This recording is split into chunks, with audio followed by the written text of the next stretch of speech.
Shannon Lawrence, welcome back to the Rocky Mountain Writer Podcast. Thank you. I'm happy to be back. Yeah, we're happy to have you. And we've got a brand new book that is so cool. I've been perusing it a little bit online, and it's just looks like it's going to be such a huge help out there. The Business of Short Stories, Writing, Submitting, Publishing, and Marketing. And I know that you are the right person to write this book because I've seen you do a number of presentations on short stories. And I know how much passion you give to short story writing. I think you've always got at least 15 or 20 stories out on submission, if I'm not mistaken. You're right. But how long have you been working on this?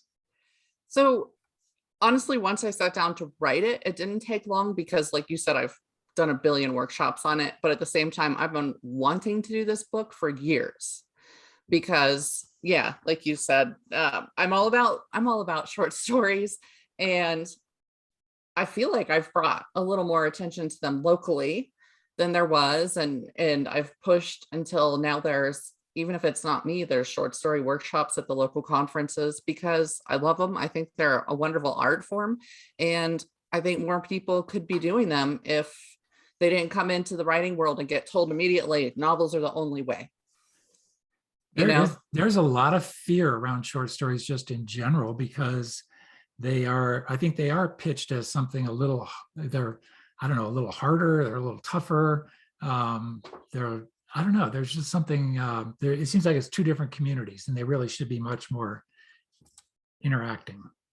They should, well, because in the larger world, of course they are. You've got Stephen King, who even people who don't like his novels anymore love his short stories still, because he's always been a master at short stories. Sure. I mean, I find him a master in general. I think he does a lot of things great that he doesn't get credit for, but yeah, and he's not the only one. So I always have a list of people who wrote short stories too, but like Joyce Carol Oates has done both, and but there's people who've done both and done them well. And John Updike, another big example of So, and they get made into Ray Bradbury did it all, but a lot of short stories get made into movies. There's all sorts of things like that. Do androids dream of electric sheep is Blade Runner. So stuff like that. So yeah, I don't know why they're scary. Once people try them, they're not going to be so scary. Yeah.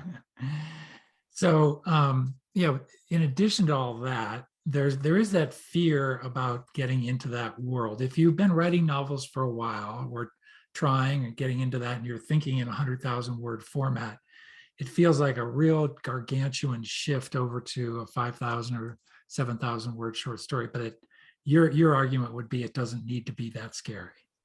That's right. Because first of all, they're two different things, and a story for a short story isn't going to be the same story that would go for a novel. Because the big thing I hear is always, well, I try to write a short story and it always becomes, an 80,000 word novel. And I'm like, then it was never a short story to start with. Yeah. Because if you have a billion plot entanglements, that's not a short story. Your short story is looking at one plot arc, really. Right. So it's really boiling it down to the simpler form. And once you can do that, once you can narrow your focus like that, it's going to help with your novel writing too. Right. Well, I want to go through the book bit by bit, but again, just give us an idea of how long you've been working on putting this together. It's 250 pages or so, full of insights and advice. When did you start working on this? So it's been in my head for a long time. I would say that I had down the outline about 3 years ago. And then I took some time off. So it was always in my head. That's the thing, is I'm a pantser. I don't put a bunch of stuff down on paper ahead of time, but some of it just springs out as it comes. That's how the short stories work for me. But some of it just percolates in there. And so I'm doing a lot of that thinking into, I want to mention this. So I kept a little composition book, and that was where I could just sprawl random things like, don't forget this point. So the writing of it only took me a few months. I'd say it was like 3 months of just writing it. And again, though, that was because it's not like that was the first, it was in my head and the first Right. I was doing any Yeah. of it. It's just, it was already organized, and it simplified it that I organized it. The outline followed what some of my workshops followed. So that way it was already something that I had down pat in my brain as, all right, from this topic goes this topic. And of course I did the outline, and true to form for me, went completely away from the outline when I was actually writing it. But yeah, so it took a few months to write it. Yeah, great. And then it went pretty fast after that, out to beta readers after I'd done the edits, Right. Well, I don't, we won't get into every little detail. Of course, there's not time in the podcast, and we don't want to, no spoiler alerts here. We want people to go buy the book, but we can touch on each of the sections just a little bit and make sure people know what's in there, because to me, this is covering the whole waterfront, so to speak. And I'll just tick off the sections. After the introduction, there's writing short stories. The next is what's next, pre-submissions overview. Fourth part is submission time. Part 5 is options. Part 6 is marketing, and part 7 is conclusion. And then the 8th part is just resources with lots of cool stuff. But let's begin. I think you've really got a great, let's just kind of dip into each of these sections a little bit. And the opening, writing short stories, you've got a great thing, which is, what is a short story? Defining the short story. Why did you feel it necessary to define that? Is that a question out there?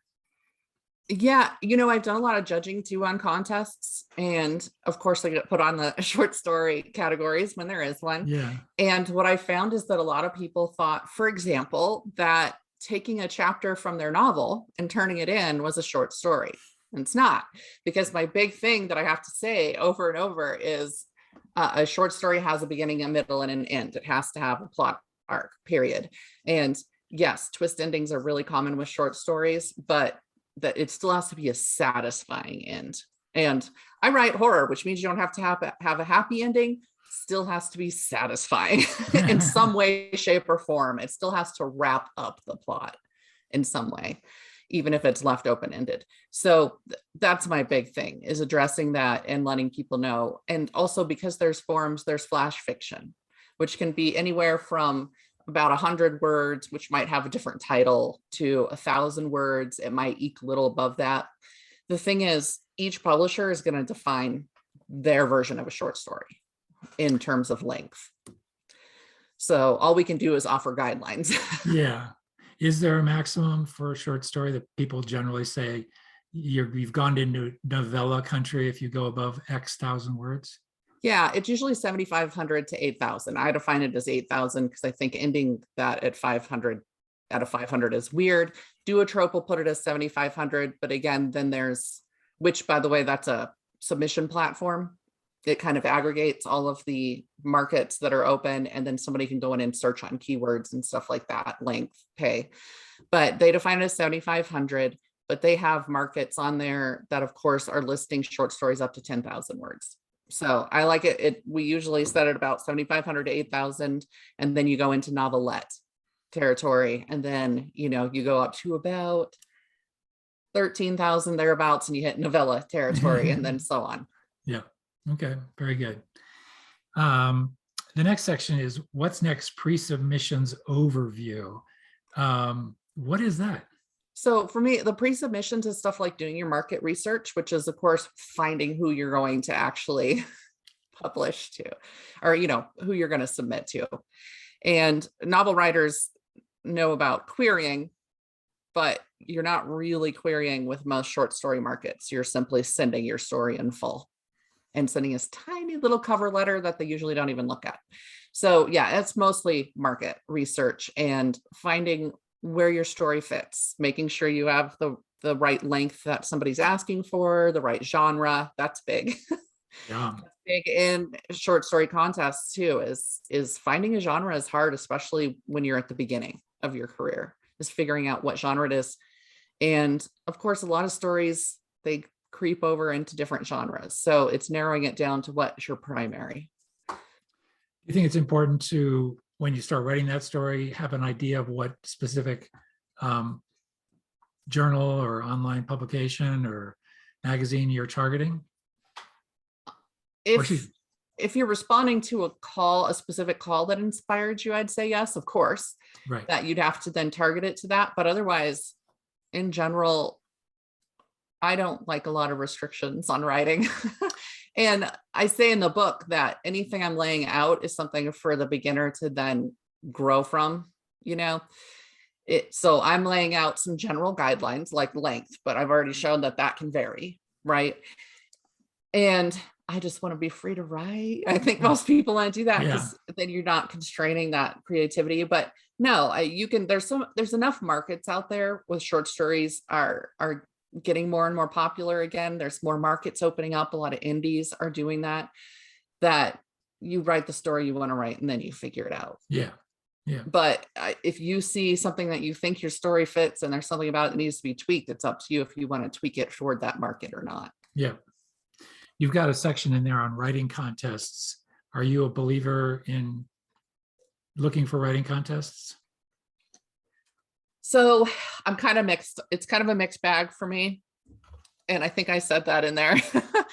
I think that if you are a beginner at the point where you're wanting to get it in front of other eyes, that a writing contest that offers feedback can be very valuable, because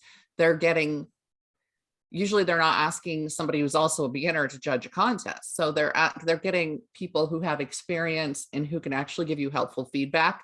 I think for that, contests are helpful. Winning a contest isn't going to get you published necessarily. It's not going to necessarily be a big splash if you're putting in your cover letter. At the same time, if you have no publications under your belt, putting that you won a contest in there is something that you can have in a cover letter and a query letter for a novel. You know, it covers a lot. So I know that a lot of contests are put out though, so that the organization has a income stream. Right. Right. So that's something that I caution against. If they're just doing it for the money, if they're not telling you who any of the judges are, if there's not sort of guaranteed bigger names, published authors, editors, agents, that sort of thing attached as judges, then it's not worth it. If the prize is smaller than the money that you put into it, it's not worth it. Yeah. And they're not all going to be transparent, but I always say, look into how they're using the money, why they're running, try to get a feel for why they're running a contest. Is this really to get your name out there, you know, to benefit you in some way? Or is this just because they need the money? Right.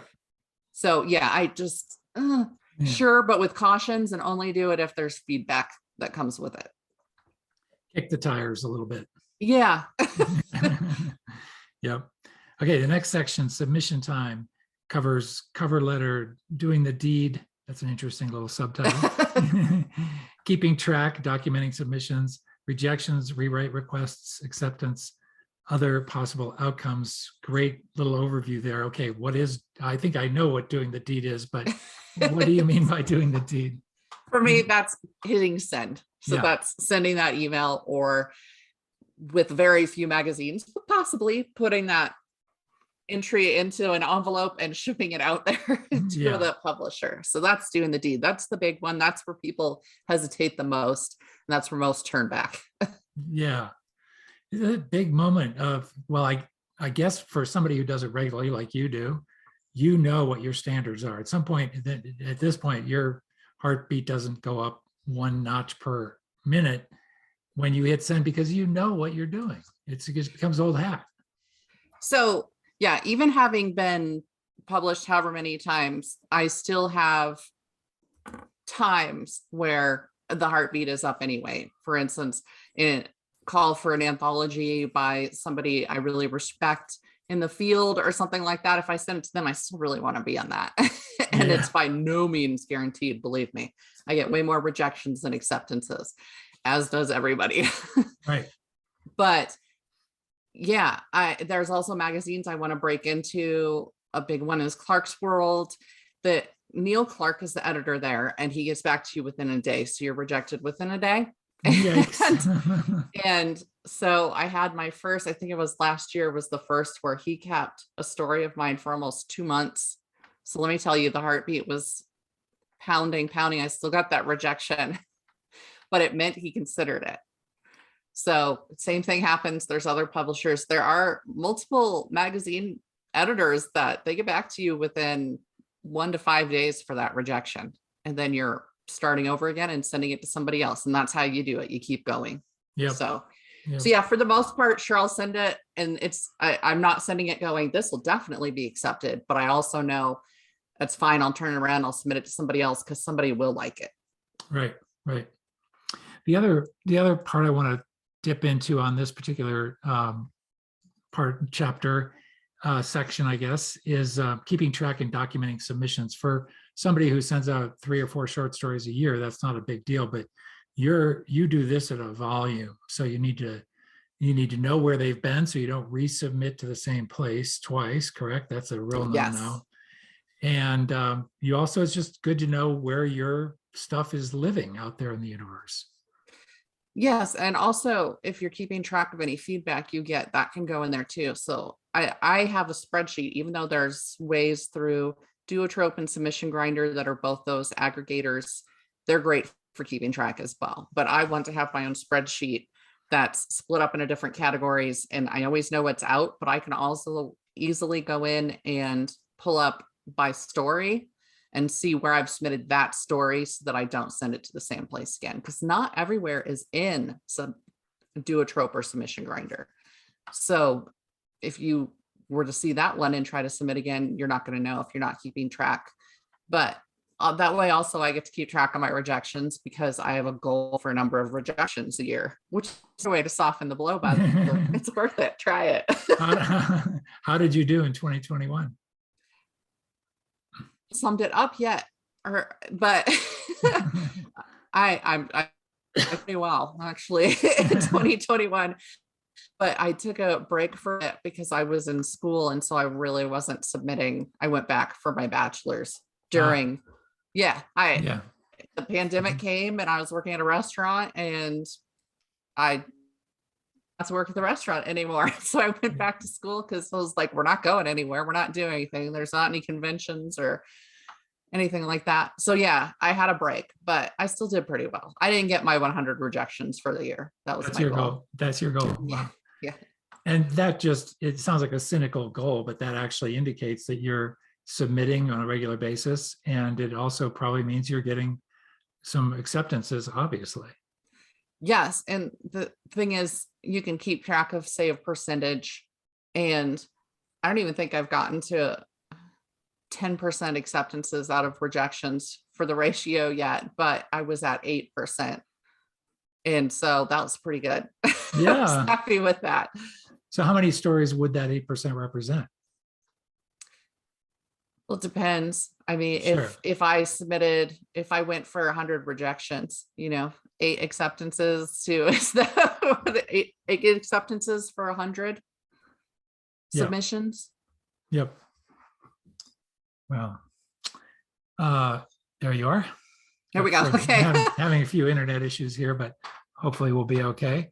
The next section is options. What does that section cover? I wanted to go into what you can do. A short story is not dead in the water once you've sold it. So I wanted to go into what options you have after you've sold a short story. And even if, for example, you just want to self-publish them because you have a different use for them, I kind of go into other ways that you can use them. Short stories are big as a reader magnet to novelists.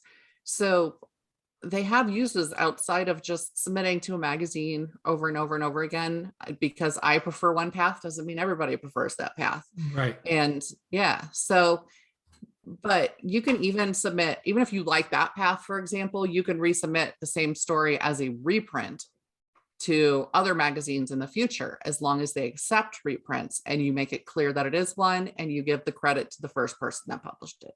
So that section is just on ways to use it after that. I further monetize it, basically, if you think of it that way, by gathering together those stories. And when I have enough that I've gotten the rights back on, I can put out a collection, and then that money's coming to me, not to a publisher.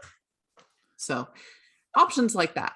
You just have to keep track of how long the original publisher is asked to make it theirs. And as long as you wait that period of time, Yeah, the average publisher, at least in the horror world, wants it for about 6 months. And Yeah. that means that they have those first publishing rights, but after that, the rights go back to the author. So it can be, the longest I ever had was 2 years, and I wouldn't have done that. I wouldn't have given that amount of time away on a story had it not been a big publisher, a respected publisher. So Yeah. Yeah, that's great. And then marketing. I mean, people don't think of marketing with short stories, like you just don't. I mean, that's my impression. You leave that up to the publisher or the magazine site, but of course you can do social media, you can do lots of things. it's there. So that also kind of springs out. I purposely put that after all the options just so that it could be, okay, if you're the one who's self-publishing short stories, you're going to have to market them. But there's kind of an unspoken contract when you sign on with a publisher for even short stories. And that's that you're going to do your part to get it out there to your readers, because they're depending on that as part of their marketing. So for example, I kind of have the rule of 3 when it happens. It's not always perfect. I've had publishers never get me a contract. The story comes out and I'm like, okay, it's mine now because you didn't put it in writing that you had it for a certain amount of time. So that's their bad. But the rule of 3 is basically you post to your social media and when you've sold a story. And by the way, I only do that after I've signed a contract. Yeah. So yeah. they're not going to get my rule of 3 if they never get me a contract. Right. But I post once I have the contract, hey, I sold a short story to such and such market, more news coming soon. And then when I have a publication date, I'll post again. And then the day it comes out, of course, I post again, and that's going to go on my website and it's going to go out everywhere. So yeah, you are marketing that. And obviously each time I do a workshop, it's whatever's come out latest, that sort of thing. So that's marketing too, when you do workshops and panels at conventions and stuff like that. Anything you do with your presence, that's your marketing. But I go way more in depth with it. So that degree I got was in business with a marketing aspect. So I was able to actually sit there and go, okay, here's all the things you should be doing. And sometimes it's do what I say, not what I do, because I know what I should be doing. And just like everybody else who's a writer, I've got a life and I've got other things that need to happen. I'm a mom. So yeah. I'm not always doing it perfectly, but I know what I'm supposed to be doing. Right. But yeah, marketing, without getting too into the nitty gritty, marketing starts the moment you decide to write that story. Writing that story is marketing. Picking who you submit it to is marketing.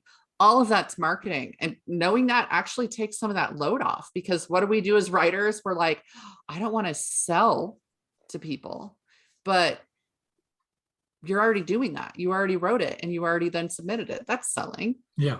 Yeah. But marketing isn't just selling it, so much more. It's concepts. So yeah, I go into it more detail, but I still didn't go into it as thoroughly as I could have. And I hit up a couple of friends who marketing is their career in real life, and had them read through that, just that great. part for me. Yeah. Well, you got almost more than 50 pages on marketing alone. So that's, it's a big chunk of the book. Yeah. Yeah. I like the whole idea of being a reader magnet. If you do write novels, it's a ticket in to your bigger, longer fiction. And, if you're just writing short stories, you should be out there marketing yourself, because that's what you do. Yeah. And the thing is, when you submit to publishers, magazines, anthologies, anything like that, a lot of times they're checking you out. They're going to their social media and they're seeing if you do that already. And for example, I am Native American. So I submitted a story that had a focus on that. And the publisher contacted me and asked me to do something extra for the magazine with it when they accepted it. But they also told me that they had gone and made sure that I was Native American before accepting that, because they weren't going to accept it if I wasn't. So they're looking at your website. That was my website. That wasn't my social media. Gotcha. Yep. Very good. Well, and then you've got a conclusion, and then part 8, resources, common terms, list of resources, hashtags for writers, etc. So fantastic. Well, folks need to check out this book, The Business of Short Stories: Writing, Submitting, Publishing, and Marketing. And it's got a great cover. It's got a great cover. It's fun. My husband did that cover. Really? Because he's done all my covers because that was something he was interested in starting. So he went to a friend and who was a graphic artist and consulted with him about some stuff he needed to know to start doing my covers. I keep telling him he should branch out because that's a whole Yeah. career for indie publishers. Yeah. Do you have a copy of the book handy? I don't. It's sitting in my spot. The living room. We'll have it. We'll have it up there anyway. It's okay. But it's the post-it Okay. note. The post-it note idea and the colors were fantastic. Yeah. Yeah. And what I did, I took a bunch of books off my shelves that were, you know, craft books, craft of writing in various ways, set them down and said, I don't like this. You know, I Right. like this. I want it clean. I want it bright because I write horror. All my other covers are Yeah.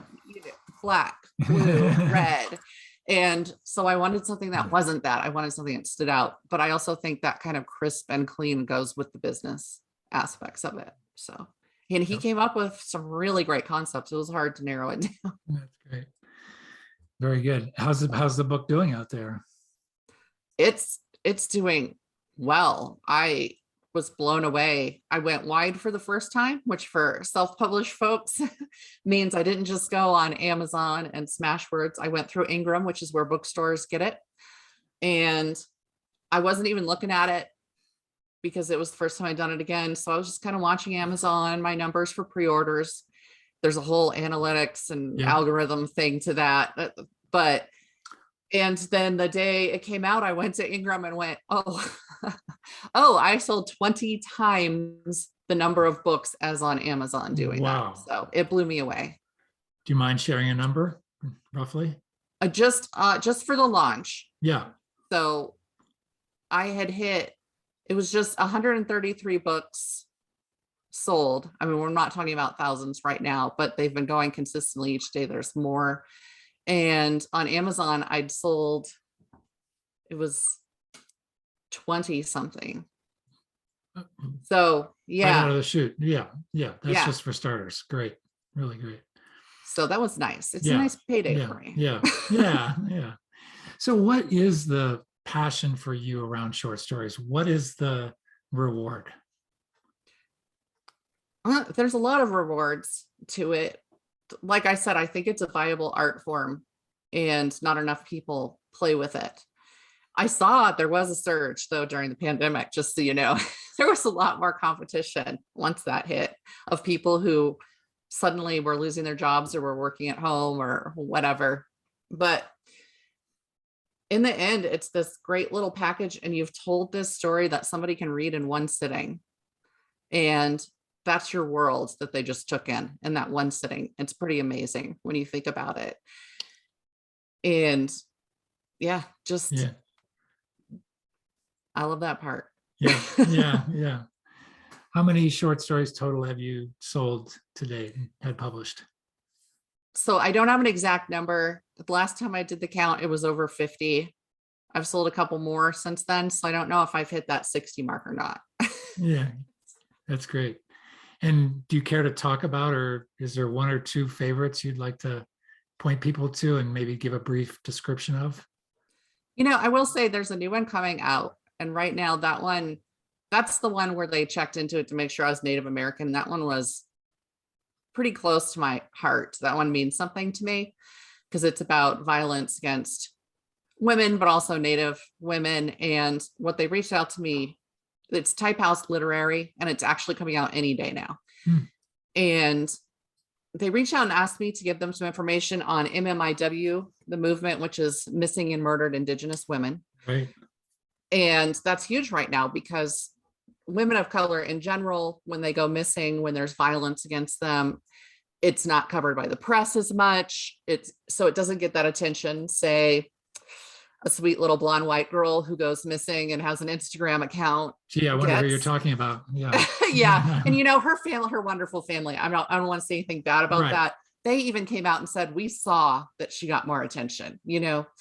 So they were very open about that. Yeah. But the thing is, when you look at the rates against women of color, and yes, specifically Native women, are astronomically higher than white women. And for the record, I'm mostly white. So I'm in that category too. I'm completely white passing. I would probably get that coverage that, say, my cousin on the reservation wouldn't get, Right. you know? Right. Right. And so to me, it's incredibly important to me. And the fact that they reached out and said, give us a page, a standard page of information on this, and we'd like to put that with your short story, which is a horror fiction story. So that's called Coffin Birth. And, but yeah, that one's important to me. That's great. And So as soon as that's out, say the name of the publisher again for that. Type House Literary. Okay. And that'll hit Amazon and the standard places, but Okay. also their website. Great, great. Excellent. And in addition to all these that you're doing, you also host a podcast as well. I do. Tell us about it. It was a pandemic project that worked really well for what it was intended for. But now we're in our third season. So it's called Mysteries, Monsters, and Mayhem. And my co-host is MB Partlow, somebody I've worked with in the writing world for years.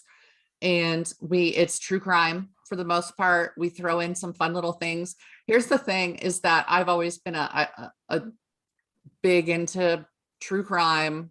I had aspirations into profiling and all of that stuff. So I've been reading it for ages before it got really big. And so of course I have all these familiar ones, but I get to strike out because my goal is to find mostly new things that I'm not aware of.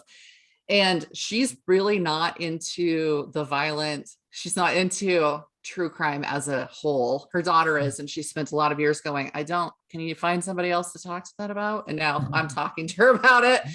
But she finds the funnest mayhem type stories. And like she loves to do turn of the century, like axe murder type things, stuff like that. So she finds completely different things, I feel, than your constant true crime fans have necessarily heard.